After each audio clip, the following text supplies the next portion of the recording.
Good morning. प्राध्यापक Ujjwal Bachhav, arts science and commerce college Manmad. सहकार इयत्ता 12वीच्या माध्यमातून आपण प्रकरण नंबर 10 हे अभ्यासत होतो आणि या प्रकरण नंबर 10 जे आहे ते संपलेलं आहे. आणि या प्रकरण नंबर 10च्या माध्यमातून स्वाध्याय जो आहे त्या स्वाध्यायाच्या माध्यमातून आज आपण अभ्यास करू. त्यामध्ये प्रकरण नंबर 10मध्ये जर बघितलं तर प्रमुख संज्ञा आहेत, त्या संज्ञाच्या माध्यमातून आपण अगोदर विचार करू. बघा, नवीन आर्थिक धोरण ही एक संज्ञा. बघा, जुलै 1991मध्ये देशाच्या अर्थव्यवस्थेत निर्माण झालेल्या आर्थिक संकटातून मार्ग काढण्यासाठी आंतरराष्ट्रीय नाणेनिधी आणि जागतिक बँक यांच्या मार्गदर्शनानुसार स्वीकारलेले आर्थिक धोरण म्हणजे नवीन आर्थिक धोरण होय. नंतर दुसरी संज्ञा बघा, जागतिक अर्थव्यवस्था. जगातील सर्व देशामधील अर्थव्यवस्थांच्या समिलीकरणातून अस्तित्वात आलेली अर्थव्यवस्था म्हणजे जागतिक अर्थव्यवस्था होय. नंतर संज्ञा 3, श्रमप्रधान उत्पादन तंत्र. उत्पादन प्रक्रियेत आधुनिक यंत्रसामुग्री व भांडवली साधने यांचा उपयोग करण्याऐवजी स्वस्त दरामध्ये मोठ्या प्रमाणात उपलब्ध असणाऱ्या मनुष्यबळाचा वापर करणे म्हणजेच श्रमप्रधान उत्पादन तंत्र होय. आणि नंतर बहुराष्ट्रीय कंपनी, जे आपण इयत्ता 11वीमध्ये तुम्हाला समजून सांगितलेलं आहे. बहुराष्ट्रीय म्हणजे एकापेक्षा जास्त राष्ट्रांमध्ये कार्यरत असणारी कंपनी किंवा अशी कंपनी जिचे मुख्य ऑफिस जगातील एखाद्या देशामध्ये आहे आणि बाकी जगातील इतर देशांमध्ये तिच्या शाखा आहे. अशी कंपनी म्हणजे बहुराष्ट्रीय कंपनी. ज्या कंपनीची स्थापना व नोंदणी एका विशिष्ट देशात झालेली असते, परंतु त्या कंपनीचे उत्पादन, विक्री व व्यवहार जगातील इतर अनेक देशात केले जातात, अशा कंपनीला बहुराष्ट्रीय कंपनी असे म्हणतात. अशा पद्धतीने या संज्ञा ज्या आहेत या सहजरित्या तुमच्या लक्षात आलेल्या असतील. त्यानंतर आपल्याला पुढे जायचं आहे ते म्हणजे गाळेल जागा. या गाळेल जागाच्या माध्यमातून जर बघितलं तर पहिली गाळेल जागा बघा, सहकारी संस्थेची स्थापना टिंबटिंब साधन सामुग्री असणाऱ्या व्यक्तीकडून केले जाते. सहकारी संस्थेची स्थापना मर्यादित साधन सामुग्री असणाऱ्या व्यक्तीकडून केली जाते. मर्यादित काय येईल? ब ऑप्शन आहे त्याचं उत्तर. नंतर सहकारी संस्थांच्या अकार्यक्षमतेमुळे टिंबटिंब कमी झाली आहे. तर येथे काय, सहकारी संस्थांच्या अकार्यक्षमतेमुळे यांची विश्वासार्हता कमी झाली आहे, म्हणजे क ऑप्शन उत्तर येईल. नंतर तिसरं बघा, सहकारी संस्थांमार्फत उत्पादन प्रक्रियेत टिंबटिंब व श्रमप्रधान उत्पादन तंत्रांचा वापर केला जातो. तर येथे सहकारी संस्थांमार्फत उत्पादन प्रक्रियेत परंपरागत व श्रमप्रधान उत्पादन तंत्राचा वापर केला जातो, म्हणजे इथे ब उत्तर येईल. त्यानंतर पुढची गाळेल जागा बघा, बहुराष्ट्रीय कंपन्यांचे व्यवस्थापन टिंबटिंब व्यवस्थापकामार्फत केले जाते. तर बहुराष्ट्रीय कंपन्यांचे व्यवस्थापन तज्ज्ञ व्यवस्थापकामार्फत केले जाते, कारण बहुराष्ट्रीय कंपनीकडे भांडवल मोठ्या प्रमाणात असते, त्यामध्ये तज्ज्ञांची नियुक्ती व्यवस्थापन करण्यासाठी करू शकतात. असे तज्ज्ञ व्यवस्थापक जे आहे ते या बहुराष्ट्रीय कंपनीमध्ये व्यवस्थापनासाठी ठेवले जातात आणि त्यांच्याकडून व्यवस्थापन हे बहुराष्ट्रीय कंपन्यांचं केलं जात असतं, म्हणजे इथे तज्ज्ञ ब उत्तर येईल. नंतर जागतिकीकरणाच्या प्रक्रियेनंतर सहकारी संस्थांना सरकारकडून दिल्या जाणाऱ्या मदतीमध्ये टिंबटिंब करण्यात आली. तर काय, कपात करण्यात आली. इथं उत्तर काय येणार आहे? अ, कपात करण्यात आली. नंतर आहे जोड्या जुळवा. बघा तर 2 गट दिलेले आहेत, अ गट आणि ब गट. अ गट आणि ब गटामध्ये बघा बहुराष्ट्रीय कंपनी, तर इथे ब गटातून ऑप्शन आपल्याला निवडायचा. एकाच 2 ऑप्शन दिलेले असतात जोड्या लावामध्ये, हे तुम्हाला आता माहिती. बहुराष्ट्रीय कंपन्या, तर तिथे काय येईल? ऑप्शन बघितलं ब गटात तर प्रचंड प्रमाणात उत्पादन. काय येईल? प्रचंड प्रमाणात उत्पादन. नंतर बघा कर्ज वसुली समस्या. कर्ज वसुली समस्या, तर काय येईल? अपात्र व्यक्तींना कर्ज. ऑप्शन काय येईल? नंबर 3, कर्ज वसुली समस्या, अपात्र व्यक्तींना कर्ज.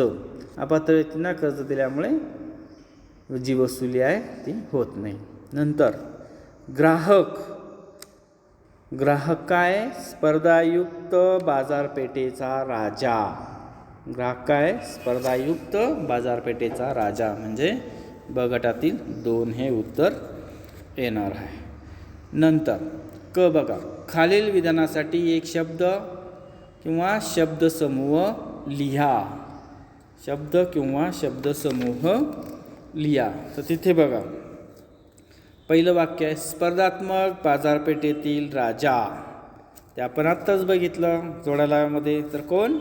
ग्राहक. उत्तर कोणी काय येईल त्याचं? तर ग्राहक. नंतर बघा दुसरं, जगातील अनेक देशात उत्पादन, विक्री आणि व्यवहार असणारी कंपनी. तर ती काय आहे? बहुराष्ट्रीय कंपनी. जगातील अनेक देशात उत्पादन, विक्री आणि व्यवहार असणारी कंपनी, जिला आपण म्हणतो बहुराष्ट्रीय कंपन्या किंवा कंपनी. ठीक आहे. नंतर 3 बघा उत्पादन प्रक्रियेत आधुनिक तंत्रज्ञानाऐवजी मनुष्यबळाचा जास्त वापर करणारे तंत्र. तर इथं उत्तर काय येणार आहे? श्रमप्रधान तंत्र. काय म्हणतो आपण त्याला? श्रमप्रधान तंत्र. नंतर 4 देशातील आर्थिक संकटांचे निवारण करण्यासाठी जुलै 1991 मध्ये स्वीकारण्यात आलेले धोरण. तर कुठलं धोरण होतं ते? तर ते धोरण आहे जागतिकीकरण. काय? जागतिकीकरण. अशा पद्धतीने शब्द किंवा शब्दसमूह सुचवायचा आहे तुम्हाला. ठीक आहे. नंतर पुढे बघा खालील विधाने चूक की बरोबर ते लिहा. खालील विधाने चूक की बरोबर ते ओळखायचं आहे. सहकार चळवळीतील वाढता राजकीय हस्तक्षेप हितकारक ठरला आहे. तर काय ते? चूक आहे. हितकारक नाही ठरलेला आहे, ते काय? अपायकारक आहे. ठीक आहे. चूक आहे पहिलं वाक्य.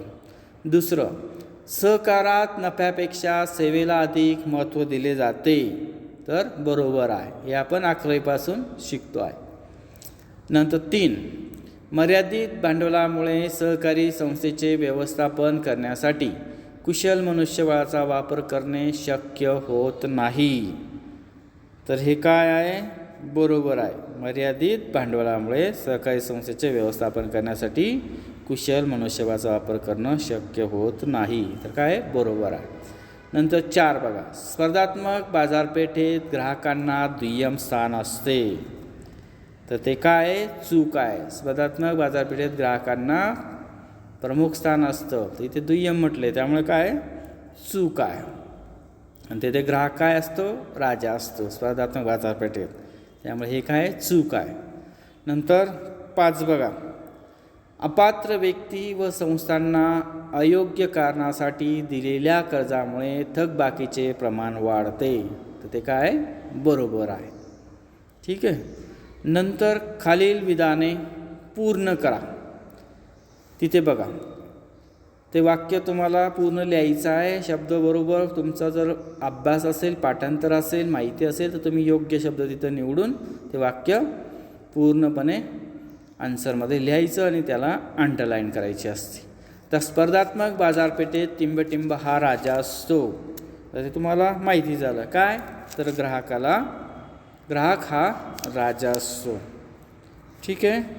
नंतर दुसरं बघा, बाजारपेठ विस्तारासाठी टिंबटिंब माध्यमांचा वापर करणं आवश्यक आहे. बाजारपेठ विस्तारासाठी टिंबटिंब माध्यमांचा वापर करणं आवश्यक आहे. तर कुठल्या माध्यमांचा? प्रसार माध्यमांचा वापर करणं आवश्यक आहे. नंतर सहकारी संस्थांनी टिंबटिंब मदतीवर अवलंबून न राहता आर्थिक स्वावलंबन प्राप्त केले पाहिजे.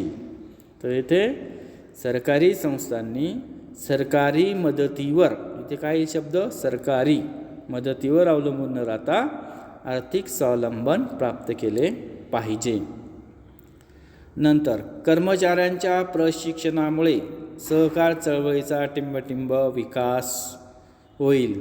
तर सहकारी कर्मचाऱ्यांच्या प्रशिक्षणामुळे सहकार चळवळीचा गुणात्मक विकास होईल. तर काय येईल? गुणात्मक शब्द येईल. नंतर 5, बहुराष्ट्रीय कंपन्या टिंबटिंब प्रमाणात उत्पादन करतात. तर प्रचंड किंवा मोठ्या प्रमाणात उत्पादन करतात, कारण त्यांची भांडवलाची क्षमता कशी असते? प्रचंड असते. या भांडवलाच्या जीवावर तिथे प्रचंड किंवा मोठ्या प्रमाणात उत्पादन करतात. नंतर पुढे फ बघा, अचूक पर्याय लिहा. आता अचूक पर्याय लिहिण्याच्या माध्यमातून ब्लॉक दिलेले असतात असे. उदाहरणार्थ पहिला बघा, भाग भांडवल उभारणीचे आव्हान. तर त्याच्यासमोर एम्प्टी ब्लॉक दिलेला आहे, तर तो तुम्हाला खाली दिलेल्या ऑप्शनमधून निवडून भरायचा आहे. तर बघा कुठला ऑप्शन तिथे येईल? भाग भांडवल उभारणीचे आव्हान. तर तिथे काय येणार आहे? विश्वासार्हता कमी असणे. विश्वासार्हता कमी असणे. ठीक आहे. नंतर दुसरं इकडे दिलेले दुसऱ्यामध्ये व्यवस्थापनात सुधारणा. तर इकडे काय येणार आहे? तज्ज्ञ व अनुभवी व्यवस्थापक. तज्ज्ञ व अनुभवी व्यवस्थापक, व्यवस्थापनात सुधारणा अशी ती जोडी लागेल. नंतर वाढता उत्पादन खर्च. नंबर 3 बघा, वाढता उत्पादन खर्च. तर त्यातील खालील कुठलं ऑप्शन येईल? श्रमप्रधान व परंपरागत उत्पादन तंत्र. श्रमप्रधान व परंपरागत उत्पादन तंत्रामध्ये उत्पादनाचा खर्च कसा वाढता असतो किंवा मोठ्या स्वरूपात उत्पादनाचा खर्च हा लागत असतो. कशामध्ये? श्रमप्रधान व परंपरागत उत्पादन तंत्राचा वापर केल्यामुळे. नंतर 4 बघा, इकडे समोर दिलेलं आहे वाढता राजकीय हस्तक्षेप. तर इथं त्या ब्लॉकमध्ये काय येईल मग? 4च्या ब्लॉकमध्ये? तर राजकीय फायद्यासाठी वापर. राजकीय फायद्यासाठी वापर, वाढता राजकीय हस्तक्षेप असे तिथं जोडी सांगू शकतो आपण. नंतर 5, बाजारपेठ विस्तार. बाजारपेठ विस्तार कशामुळे होतो? मोठ्या प्रमाणात जाहिरातमुळे. आलं लक्षात? मोठ्या प्रमाणात जाहिरातमुळे. अशा पद्धतीने अचूक पर्याय निवडून तुम्हाला तो चौकोन जो आहे तो पूर्ण करायचा असतो. नंतर आहे एका वाक्यात उत्तरे लिहा. तर एका वाक्यात उत्तर लिहामध्ये पहिलं बघा किंवा पहिला प्रश्न बघा, भाग भांडवल वाढीसाठी सहकारी संस्थांनी कोणते उपाय करावेत? आता इथं उपाययोजना आपण शिकलो नाहीत, कारण ते वगळण्यात आलेले. पण एक तुमच्या माहितीसाठी लक्षात राहू द्या. भाग भांडवल वाढीसाठी सहकारी संस्थांनी आपली कार्यक्षमता व विश्वासार्हता वाढवावी. नंतर सहकारी संस्थांनी बाजारपेठेत विस्तारासाठी कोणते प्रयत्न करावेत? सहकारी संस्थांनी बाजारपेठ विस्तारासाठी प्रभावी जाहिरात तंत्राचा उपयोग करावा. प्रभावी जाहिरात. नंतर 3 बघा, सहकारी बँका व पतपुरवठा संस्थांनी स्पर्धेमध्ये टिकून राहण्यासाठी कोणते उपाय करावेत? तर सहकारी बँका व पतपुरवठा संस्थांनी स्पर्धेमध्ये टिकून राहण्यासाठी स्वावलंबी व्हावे. 4 बघा, सहकारी संस्थांनी ग्राहकांच्या समाधानासाठी कोणते प्रयत्न करावेत? सहकारी संस्थांनी ग्राहकांच्या समाधानासाठी बदलच्या गरजा लक्षात घेऊन कमी किमतीत चांगल्या दर्जेदार वस्तू पुरवाव्यात. नंतर 5, सहकारी संस्थांच्या उत्पादन खर्चाचे प्रमाण कशामुळे वाढते? तर सहकारी संस्थांच्या उत्पादन खर्चाचे प्रमाण पारंपरिक श्रमप्रधान उत्पादन तंत्रामुळे वाढते. त्या पद्धतीने एका वाक्यात उत्तरे सहजरित्या तुमच्या लक्षात आले असतील. नंतर पुढे बघा, खालील वाक्यातील अधोरेखित शब्द दुरुस्त करून वाक्य पुन्हा लिहायचं असतं. इथं वाक्य दिलेलं असतं, एक शब्द जो आहे तो अंडरलाईन केलेला दाखवलेला असतो, तो चुकीचा असतो, त्याऐवजी योग्य शब्द तुम्हाला तिथे सुचवायचा असतो. तर पहिलं वाक्य बघा, अकार्यक्षमता व गैरव्यवहार यामुळे सहकारी संस्थांची पत व प्रतिष्ठा इथे वाढली आहे असं म्हणतो. तर इथे काय येणार आहे, इथे काय येणार आहे तर अकार्यक्षमता व गैरव्यवहार यामुळे सहकारी संस्थांची पत प्रतिष्ठा कमी झालेली आहे. इथं वाढलीच्या ऐवजी काय येईल, कमी झालेली आहे. आलं लक्षात. नंतर भागधारक समाज व गुंतवणूकदारांच्या अपेक्षा पूर्ण करण्यासाठी अकार्यक्षमता वाढविणे आवश्यक आहे. तर इथे काय येणार आहे, अकार्यक्षमताऐवजी कार्यक्षमता वाढवणे आवश्यक आहे. भागधारक समाज व गुंतवणूकदाराच्या अपेक्षा पूर्ण करण्यासाठी कार्यक्षमता वाढवणे आवश्यक आहे. इथं अकार्यक्षमताच्या ऐवजी कार्यक्षमता येईल. नंतर 3, जागतिकीकरणामुळे सहकारी संस्थांना सरकारकडून दिला जाणाऱ्या सवलती व अनुदान वाढविण्यात आले. तर जागतिकीकरणामुळे सहकारी संस्थांना सरकारकडून दिला जाणाऱ्या सवलती व अनुदान कमी करण्यात आले. इथं वाढवण्याच्या ऐवजी कमी येईल शब्द. ठीक आहे. नंतर बहुराष्ट्रीय कंपन्या आर्थिकदृष्ट्या कमकुवत असतात. तर बहुराष्ट्रीय कंपन्या आर्थिकदृष्ट्या काय असतात, सक्षम असतात. कमकुवतच्या ऐवजी काय येईल, सक्षम. नंतर 5, अपात्र व्यक्तींना उत्पादक कर्ज दिल्यास कर्ज वसुली ताबडतोब होते.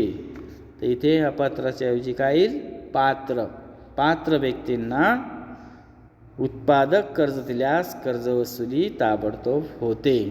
अशा पद्धतीने वाक्यातील जी दुरुस्ती आहे ती तुम्ही करून पूर्ण वाक्य लिहायचं असतं. नंतर गटात न बसणारा शब्द जो आहे तो गटात न बसणारा शब्द आपल्याला ओळखायचा आहे. तर इथे बघा, नंबर 1ला बघा, परंपरागत उत्पादन तंत्र, नंतर कमी उत्पादन खर्च, श्रमप्रधान उत्पादन तंत्र आणि वाढता उत्पादन खर्च. अशा पद्धतीने जर बघितलं तर गटात न बसणारा शब्द कोणता, वाढता उत्पादन खर्च. आलं लक्षात. नंतर दुसरं बघा, आधुनिक उत्पादन तंत्र, वाढता उत्पादन खर्च, यांत्रिकीकरण आणि कमी उत्पादन खर्च. तिथील वेगळा शब्द कुठला आहे, कमी उत्पादन खर्च. 3 बघा, सहकारी संस्था, बहुराष्ट्रीय कंपन्या, खाजगी कंपन्या आणि मोठे उद्योग. तर येथे वेगळा शब्द कुठला येईल, सहकारी संस्था. आलं लक्षात. कारण या बाकी कंपन्यांचा उद्देश हा नफा मिळवणं असतो किंवा उद्योगांचा उद्देश नफा मिळवणं असतो, तर सहकारी संस्थेचा उद्देश सेवा देणं असतो. म्हणून सहकारी संस्था इथं वेगळे आपण सांगू शकतो. 4 बघा, प्रशिक्षित, तज्ज्ञ व्यवस्थापक, अनुभवी आणि अप्रशिक्षित. तर इथे काय सहजरित्या सांगता येईल तुम्हाला. तर अप्रशिक्षित हा शब्द जो आहे इथे वेगळा आहे, म्हणजे तो गटात बसत नाही. नंतर 5, अनुदान, देणगी, नफा आणि आर्थिक मदत. तर येथे नफा जो आहे तो इथे वेगळा आहे. अनुदान, देणगी, आर्थिक मदत हे आपल्याला दुसऱ्यांकडून मिळत असते. नफा आपल्याला स्वतः कमवावा लागतो. आलं लक्षात. नफा हा त्यामुळे वेगळा आहे. नंतर खालील संज्ञा ज्या आहेत त्या संज्ञा स्पष्ट करायच्या आहेत. तिथे जर बघितलं तर वेगवेगळ्या संस्था आहेत, ते चारही संज्ञा ज्या आहेत त्या 4 संज्ञांचा आपण विचार करू. नवीन आर्थिक धोरण. नवीन आर्थिक धोरण म्हणजे नेमकं काय, तर ते तुम्हाला स्पष्ट करायचं आहे. बघा, जुलै 1991 तत्कालीन अर्थमंत्री डॉक्टर मनमोहन सिंग यांनी नवीन आर्थिक धोरण घोषित केले. उदारीकरण, खाजगीकरण आणि जागतिकीकरण म्हणजेच LPG धोरण ही या धोरणातील 3 प्रमुख काय होती, तत्त्वे होती. त्यात बाजार यंत्रणेला अधिक वाव देण्यात आला. देशासमोर असलेल्या आर्थिक समस्यांचे निराकरण करण्यासाठी या धोरणाचा स्वीकार करण्यात आला. भारतीय अर्थव्यवस्थेचे मिश्र स्वरूप संपुष्टात येऊन भांडवलशाहीकरणाची प्रक्रिया सुरू झाली. त्याद्वारे भारत जागतिक अर्थव्यवस्थेचा एक घटक बनला. नवीन आर्थिक धोरण असं तुम्हाला स्पष्ट करायचं आहे. नंतर बहुराष्ट्रीय कंपनी, हे तुम्ही 11वीपासून शिकत आलात. बहुराष्ट्रीय कंपनी म्हणजे काय? कंपनी कायद्यातील तरतुदीनुसार स्थापन झालेल्या आणि अनेक देशात आर्थिक व्यवहार, उत्पादन आणि वितरणाचे कार्य करणाऱ्या व्यापारी संस्थांना बहुराष्ट्रीय कंपन्या असे म्हणतात. त्यांचे कार्यक्षेत्र व्यापक म्हणजेच ज्या देशात त्या स्थापन झाल्या असतील त्या देशात आणि जगातील अन्य देशात असते. कोको कोला ही जागतिक स्तरावर कार्य करणारी बहुराष्ट्रीय कंपनीचं उदाहरण आपण सांगू शकतो. म्हणजे ज्या कंपनीची स्थापना एखाद्या देशात झालेली असते परंतु तिचं कार्यक्षेत्र मात्र वेगवेगळ्या देशातील विविध शाखेमध्ये चालत असतं. अशी कंपनी म्हणजे बहुराष्ट्रीय. बहु म्हणजे काय? एकापेक्षा जास्त राष्ट्रांमध्ये चालणारी कंपनी. नंतर 3 जागतिक अर्थव्यवस्था. तर जागतिक अर्थव्यवस्था ही संज्ञा तुम्हाला स्पष्ट करायची. ती बघा, 20व्या शतकाच्या उत्तरार्धात वाहतूक व दळणवळण क्षेत्रात क्रांतिकारक बदल घडून आले. संगणक आणि माहिती तंत्रज्ञानातील प्रगतीमुळे जगाच्या एकाकीकरणाच्या प्रक्रियेतून जागतिक अर्थव्यवस्था उदयास आली. त्या अंतर्गत वस्तू, सेवा, भांडवल, तंत्रज्ञान आणि मनुष्यबळाचा अनिर्बंध मुक्त संचार होऊ लागला. भारतीय अर्थव्यवस्था ही जागतिक अर्थव्यवस्थेशी जोडली गेली. अशा पद्धतीने जागतिक अर्थव्यवस्था म्हणजे काय सहज येते तुम्हाला सांगता येईल. नंतर श्रमप्रधान उत्पादन तंत्र. श्रमप्रधान उत्पादन तंत्र म्हणजे काय? तर भारतासारख्या विकसनशील देशात भांडवलाची कमतरता असते. भारतातील सहकारी संस्थात उत्पादन कार्यासाठी पारंपरिक श्रमप्रधान तंत्राचा वापर केला जातो. श्रमप्रधान उत्पादन तंत्र म्हणजे उत्पादनासाठी आधुनिक यंत्रसामुग्री व भांडवली साधनांचा वापर करण्याऐवजी मनुष्यबळाचा मोठ्या प्रमाणात वापर करणे होय. म्हणजेच श्रमप्रधान उत्पादन तंत्र. अशा पद्धतीने येथे हा प्रकरण नंबर 10 जो होता त्या प्रकरण नंबर 10चा स्वाध्याय येथे संपलेला आहे. आणि ब्रॉड क्वेश्चनच्या माध्यमातून तुम्हाला सहकार क्षेत्रापुढील जे आव्हाने आहेत ते मागच्या व्हिडिओमध्ये आपण बघितले. तर ते व्यवस्थितरित्या तुम्ही त्याची तयारी करून घ्या. सगळे मुद्दे व्यवस्थितरित्या बघा. आणि अशा पद्धतीने इथे जवळजवळ आपला 12वीचा संपूर्ण सिलॅबस जो आहे तो येथे संपलेला आहे. तुम्हाला काही अडचण असेल तर व्हॉट्सअप ग्रुपवरती तुम्ही विचारू शकतात. अशा पद्धतीने येथे हे शेवटचं चॅप्टर आणि या शेवटचा चॅप्टरचा स्वाध्याय देखील आज येथे संपलेला आहे. आणि त्यानंतर आज आपण येथे थांबूया. धन्यवाद.